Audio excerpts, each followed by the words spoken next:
ፕሬዝዳንት ታደሰ ወረደ ንዝመርሖ ካቢኔ ጊዜያዊ ምምሕዳር ትግራይ ዕፁ ዘተ የካይድ ከም ዘሎ ተገሊጹ።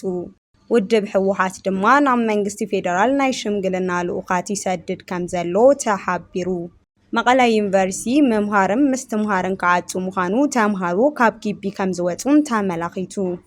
ኣብ ወልቃይትን ጸለምትን ራያን መረፃ ንከይካየድ ብምስጢር ከም ዝተወሰነ ተሓቢሩ። ፍሉይ ሓይሊ ኦሮምያ ናብ አዲስ አበባ ከም ዝኣቱ ተገሊጹ። ላዕለዋይ አዛዚ ሰራዊት ሓለዋ ሰራዊት ኢራን ከም ዝተቐተሉ መራኸቢ ሓፋሽ እታ ሃገር ሓቢረን። ሰላም ጠና ይሃበለይ ተኸታተልቲ ትግርኛ ዜና ነዚ ሰዓት ዝሓዝናዮም ዜናታት ብቐንዲ ነጥብታት ፈሊምናዮ ኣለና። ንሰናይ ምክትታልኩም ብኽብሪ ብምዕዳም ናብ ዝርዝሮም ክነስግረኩም።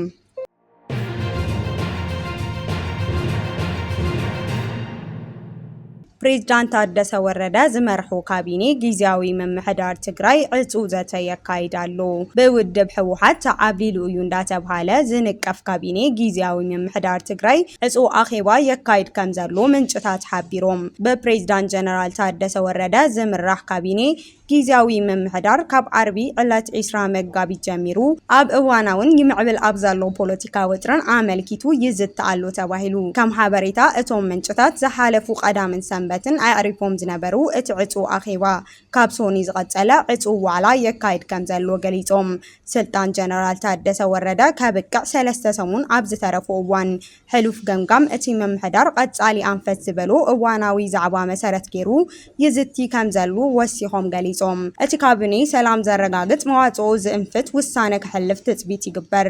ንምምላስ ግዝኣት ተመዛበልቲ ሓዊሱ 8 ነጥብታት ኣብ 1 ዓመት ክፍጸም ውዕሊ ዝኣተወ ጀነራል ታደሰ ወረደ ብዘይፍረ ዘመን ስልጣኖም ዕለት 28 መጋቢት 2018 ዓመተ ምህረት ከብቅዕ እዩ። እቲ ፕሬዝዳንት ኣብ ዝመጸ መዓልትታት መንበረ ስልጣኑ ኣሕሊፉ ዶ ይህብ ይኸውን ወይስ ሓደሽቲ ምዕባለታት ይፍጠሩ ዝብሉ ድማ ትኹረት ዝሰሓቡ ኣጀንዳታት ኮይኖም ኣለዉ።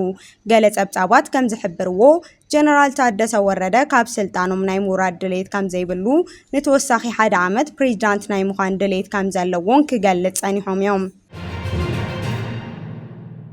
ሕወሓት ናብ መንግስቲ ፌደራል ናይ ሽምግልና ልኡኻት ይሰድድ ከም ዘሎ ተገሊጹ።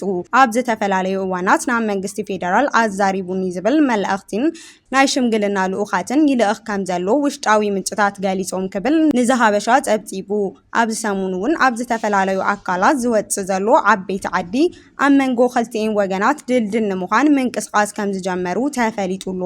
እዚ ናይ ሽምግልና ምንቅስቓስ ንርክብ ክልቲኦም ወገናት ናብ ሓድሽ ምዕራፍ ዘሰጋገር ይመስል እምበር ካብ ዝሓለፈ ተዘክሮታት ኣብ ባይታ ዘሎ ኩነታት ተበጊሱ ብዙሕ ሕቶታት የልዕል ኣሎ። ኣብዚ ሕዚ እዋን በቲ ሓደ ወገን ንሰላም ሽምግልና እንዳተለኣኸ በቲ ካልእ ወገን ግን ምስቶም ሃገራት ንምፍራስ ዝንቀሳቐሱ ሓይልታት ምሕዝነት ምፍጣር ሓደሽቲ ዕጡቓት ናብ ምስልጣን ተግባር ምቕጻሉ ናይቲ መስርሕ ቅንዕና ኣብ ሕቶ ዘእትዩ ዝብል ርእቶታት ካብ ልሂቃን 4 ኪሎ ይወሃብ ኣሎ። ስምምዕነት ፕሪቶርያ ኣብ ሓንቲ ሃገር 2 ሰራዊት ክህሉ ከም ዘይብሉ ዕጡቓት ሓይልታት ብመስመር ዕጥቂ ምፍታሕን ዳግም ጽንበራ DDR ክሓልፍ ዝደንገገ እዩ። ይኹን እምበር ሕወሓት ስልጠናታት ምኽዛን ኣጽዋርን ምቕጻሉ ነቲ ስምምዕነት ዝጻረሩ ዝብሉ ተቃውሞታት ይስምዑ ኣለዉ። ኣብቲ ስምምዕ ኣብ ትሕቲ ወረርቲ ዘለዉ ከባቢታት ብመሰረት ሕገ መንግስቲ ናብ ግዝኣት ትግራይ ክምለሱ ተሰሚዖም ከለዉ ሕዚ ግን ኣሰሓሓቢ ዝበሉ ቦታ የለን ዝብል ወግዓዊ መግለጽታት መሃቡ ነቲ ስምምዕነት ናብ ምፍራስ ዘምርሕ ኣካይዳ ምዃኑ ተንተንቲ ይሕብሩ።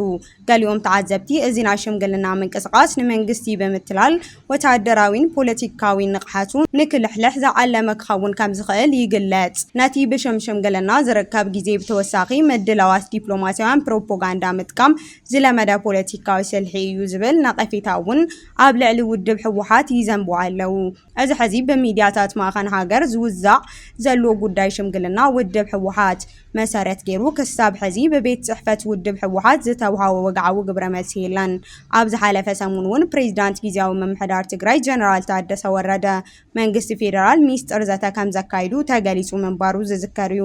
ይኹን እምበር እቲ ብሕቡእ ምስ መንግስቲ ፌደራል ክግበር ዝጸንሐ ድርድር ኣብዚ ሕዚ እዋን ኣብ ቀራን መንገዲ ከም ዝበጽሐ ካብ ዝተወሰኑ መራሕቲ ሕወሓትን ጀነራላትን ትግራይ እንቅፋት በዚሕዎ ከም ዘሎን ይግለጽ።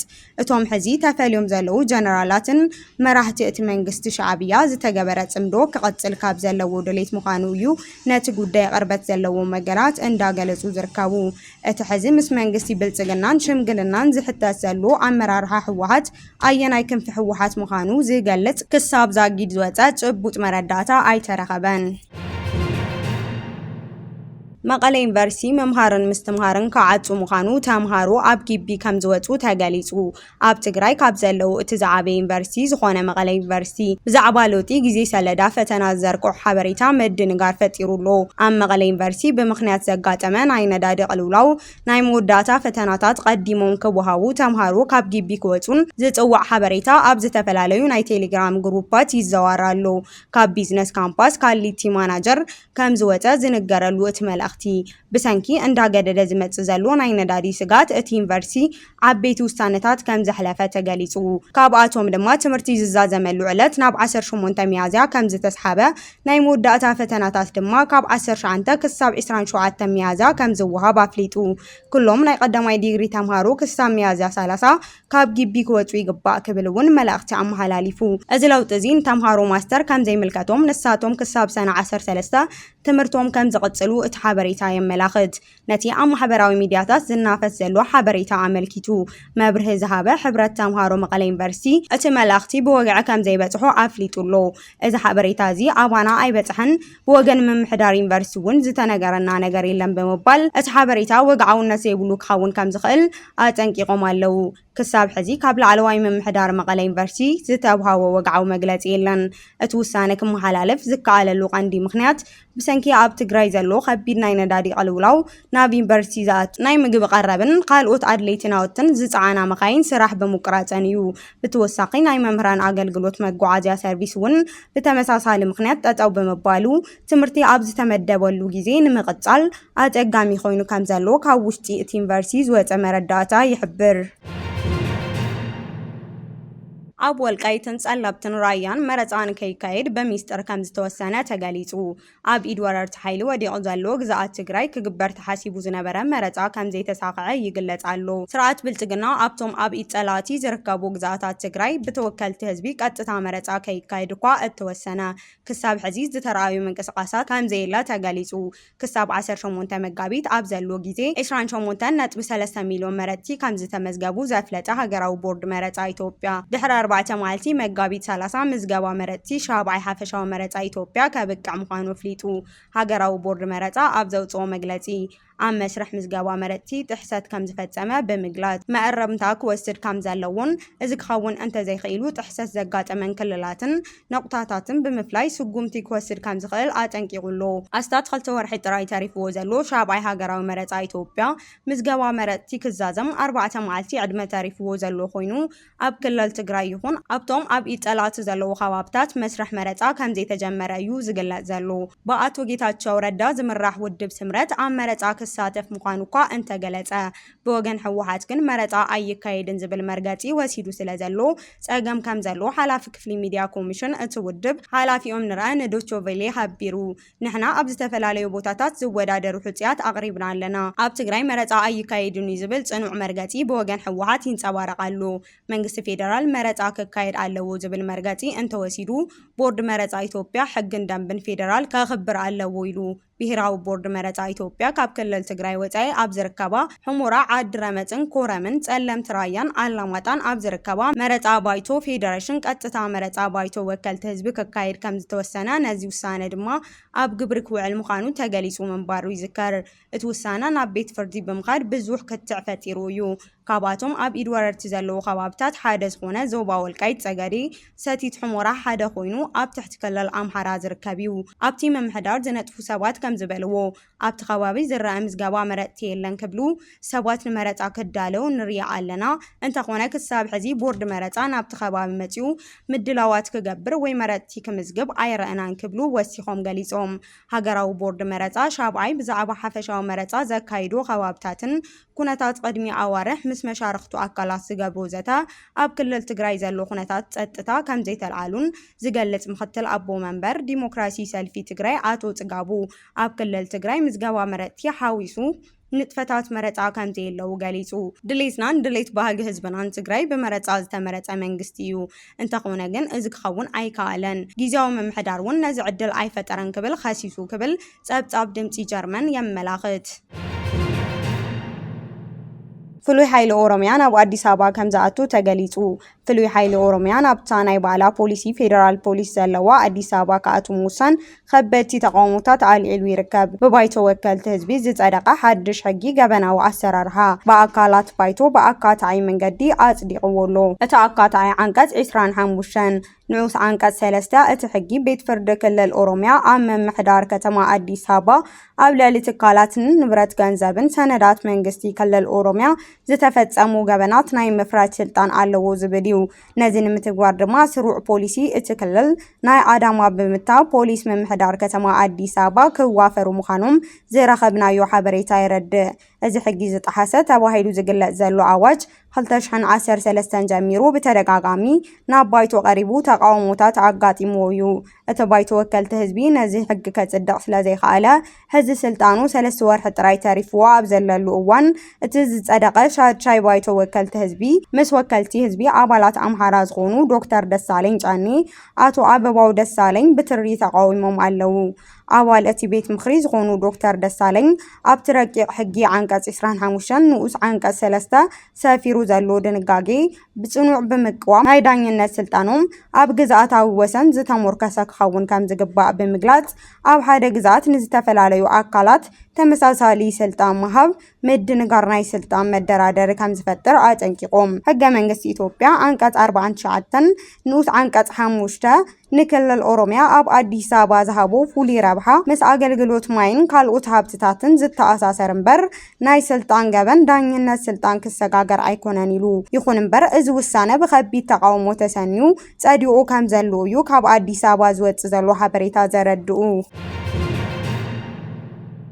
ስርዓት ብልጽግና በመስዋዕት መናእሰይ ስልጣን ዝተቆጻጸረ ስርዓት እዩ ክብል ኢሃፓ ከሲሱ በመስዋዕት መናእሰይ ስልጣን ዝተቆጻጸረ ስርዓት ብልጽግና ኣፈሙዝና ብህዝቢ ንምቕናዕ መዓልትታት ከም ዘይወስደሉ እውን ኣቲቱ ውድብ ገሊጹ ምምዝባል መንነት ትኹረት ዝገበረ ናይ ጅምላ ማእሰርቲ ስደትን ፍርሕን ስጋኣትን ምልካውነት መግለጺ እቲ ስርዓት ምዃኑ ግሁድ ሓቂ እዩ ዝበለ እቲ ውድብ ህዝቢ ኢትዮጵያ ዘሕልፎ ዘሎ ኣሰካፊ ኩነታት ንምቕያር ሓቢርና ምቅላስ ከም ዘድሊ ኣስሚሩ እቲ ስርዓት ነቲ ኣገዲዱ ናብ ሰልፊ ምስ ኣውጽኦ ደጊፉኒ ዝበለ ህዝቢ ዘይኾነስ እቲ ብሰንኪ መቕታልትን ምዝባልን ተማሪሩ ኣይትቕተሉን ዝብል ዘሎ መንኣሰይ መርኣያ ህልው ኩነታት ኢትዮጵያ ምዃኑ ከስተብል ከም ዘለዎ መግለጺ ውድብ ኢሃፓ ኣመልኪቱ ስርዓት ብልጽግና ኢሃፓ ኣብ ቀረባ እዋን ንዘካይዶ ሰላማዊ ሰልፊ ብዝምልከት ዝሃቦ ግብረ መልሲ ኣብ ቀጻሊ ዝረአ ጉዳይ ክብል ሓቢሩ ቅድሚ ሕዚ በቲ ውድብ ዝወጹ ሰልፍታት ማእሰርቲ ኣብ ልዕሊ ኣካላትን ኣመራርሓትን ብፍላይ ክትትል ምእቲ ውድቦምን ኣስዒቡ ምንባሩ ኣዘኻኺሩ ኣብ መወዳእታ ከዓ እቲ ኣብ ጎኒ ኢሃፓ ብምስላፍ ነቲ ተጀሚሩ ዘሎ ሰላማዊ ቃልሲ ብምሕያል ኢትዮጵያን ዜጋታትን ነድሕን ክብል ጻውዒት ከም ዘቕረበ ሎሚ ኣብ ዝተዘርግሐ መግለጺ እቲ ውድብ የመላኽት ላዕለዋይ ኣዛዚ ሰራዊት ሓለዋ ሰራዊ ኢራን ከም ዝተቐተሉ መራኸቢ ሓፋሽ እታ ሃገር ሓቢረን ኣብ ውሽጢ እስላማዊ ሓይልታት ሓለዋ ሰራዊ ኢራን ናይ ዝርከብ ፋቲን ዝተባህለ ፍሉይ ክፍለ ኣዛዚ ዝነበረ ጀነራል መሐመድ ዓሊ ፋቲዛሊ ከም ዝተቐተሉ ንመራኸቢ ሓፋሽ እታ ሃገር ብምጥቃስ ኣገልግሎት ፋርሲ ቢቢሲ ሓቢሩ ወተሃደራዊ ምንጭታት እታ ሃገር ከም ዝገለጽዎ እቶም ጀነራል ዝተቐተሉ ረቡዕ ምሸት ብኣሜሪካን እስራኤልን ኣብ ዝተፈጸመ መጥቃዕቲ እዩ እቶም ምንጭታት ወሲኾም ከም ዝሓበርዎ ጀነራል መሐመድ ዓሊ ፋቲሊ ዛዲ ቅድሚ ሕዚ ኣብ ክፍሊ ኣጋር ሰራዊት ሓለዋ ሰራዊ ኣዛዚ ክፍሊት ፋቲህን ናይቲ ባጂን ዝተባህለ ዕጡቕ ሓይሊ ምልሻን ኮይኖም የገልግሉ ነይሮም ቤት ጽሕፈት ዜና ቻይና ጂንዋ ብወገኑ ምስ ላዕለዋይ እዝ ሓይልታት ምክልኻል ኢራን ርክብ ዘለዎም ዴፋ ዝተባህለ ኣገልግሎት ዜና ኢራን ብምጥቃስ ነቲ ዜና ዘርጊሕዎ ኣሎ ብተወሳኺ ተቃወምቲ ጉጅለ መንግስቲ ኢራን እውን እቲ ላዕለዋይ ኣዛዚ ሓለዋ ሰውራ ከም ዝተቐተለ ይገልጹ ኣለው بجنرال محمد علي فاتيزالي زمراح زنبرة فاتين ዝተባሃለ ፍሉይ ክፍሊ ሓለዋ ሰውራ ኣብ ኩናት ሶርያ ይሳተፉ ከም ዝነበሩ ዝተፈላለዩ ምንጭታት የመላኽቱ።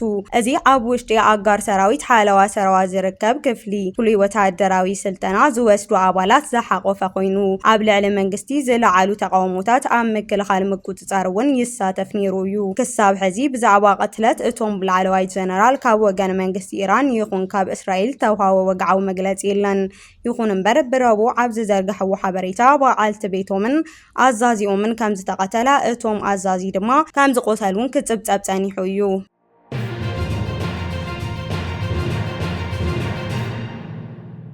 ክቡራትን ፍትዋትን ተኸታተልቲ ዜናታትና ነዚ ሰዓት ዘዳለናዮም ሓደሽቲ ምዕባለታትን እዋናዊ ሓበሬታታትን ኣብ ዘዛዚምና ኣለና።